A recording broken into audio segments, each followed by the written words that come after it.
Hi, it's John Reed, Community Live Financial Force. I've got Fernie from Microstrategy. How's it going? Good, how are you? Doing well. We still have a little construction noise in the background. I guess last night was pretty crazy, so Yes. still cleaning up, but it's all good. We're here to hear about your Financial Force story. You just had a go live almost immediately before the show, so we're going to get to that. But before that, just tell us a little bit about MicroStrategy. It's kind of a well-known name in some quarters, but things have changed a lot too. So what are you guys doing now? We are the leader in the business intelligence reporting space. We've had hiccups, as everybody knows, in the 2014 timeline. Yeah. But we've come back running from there and have increased our headcount about 25% in the last year or so. And we're leaders in the Gartner space. Charging ahead now. Yes. Okay. Adversity behind you. Exactly. So how does Financial Force into the picture for you? So Financial Force we have implemented as our PSA tool for our consulting, education, and internal IT teams. So keeping with that theme of this week, which is the new services industry.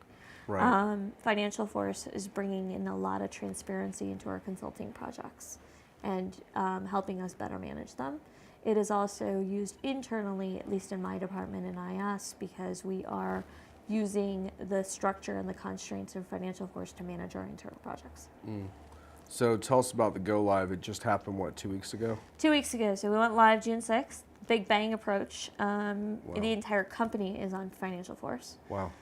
So we have the time and expense users, which is consulting and things, and IS and education, and then we have our entire the rest of the company, about half of the users using it for expense only. So we turned off your change point, opted not to buy like a Concur and Expensify, and decided to consolidate in the one tool.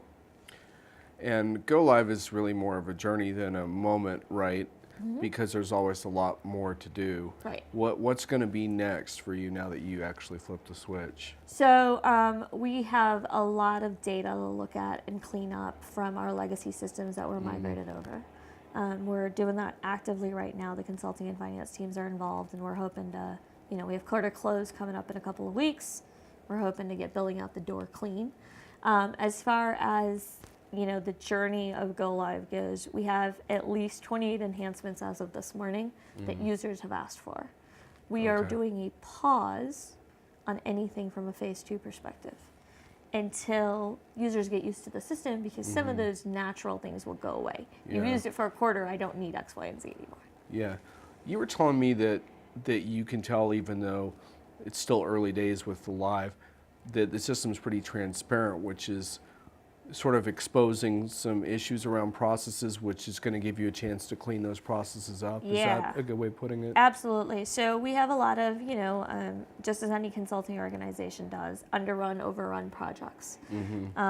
We have, sales sort of selling consulting for free, right? Like, give me the license deal, I'll throw in a couple of consultants to implement it for a couple of weeks.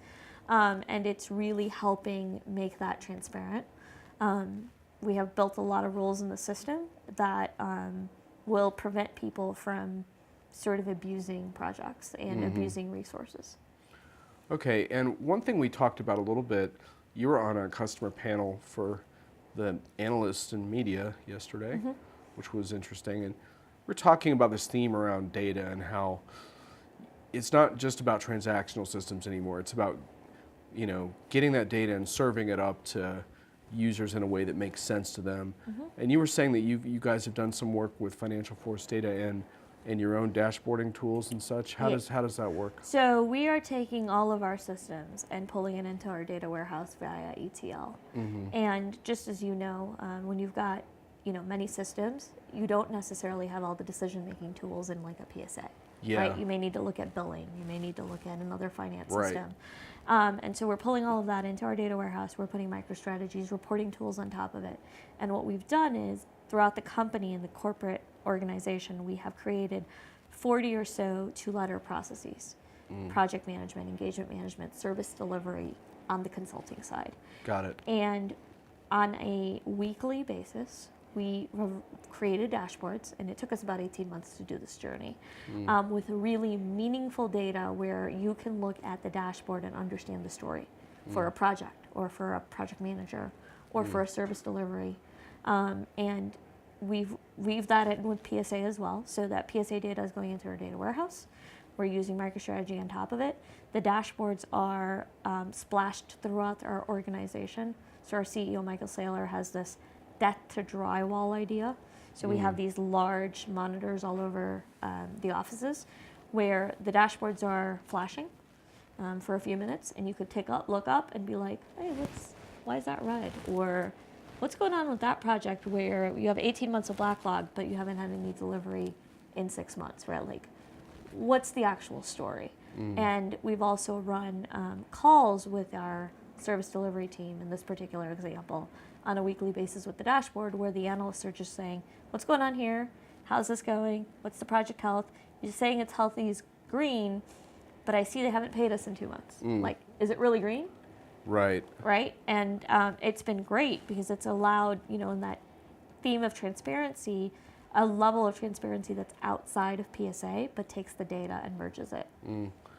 It's like drinking your own Kool-Aid, but with like an intelligent twist. Like you're actually not only doing that as a discipline, but you're really getting useful information out of it. Absolutely. That's interesting. Yeah. Well, that should give you a lot to work on for the next year as you expand the scope. Good luck with that. Thank you. Maybe next year you'll be presenting at a session and we can learn all about it. Absolutely. Cool, thanks. All right.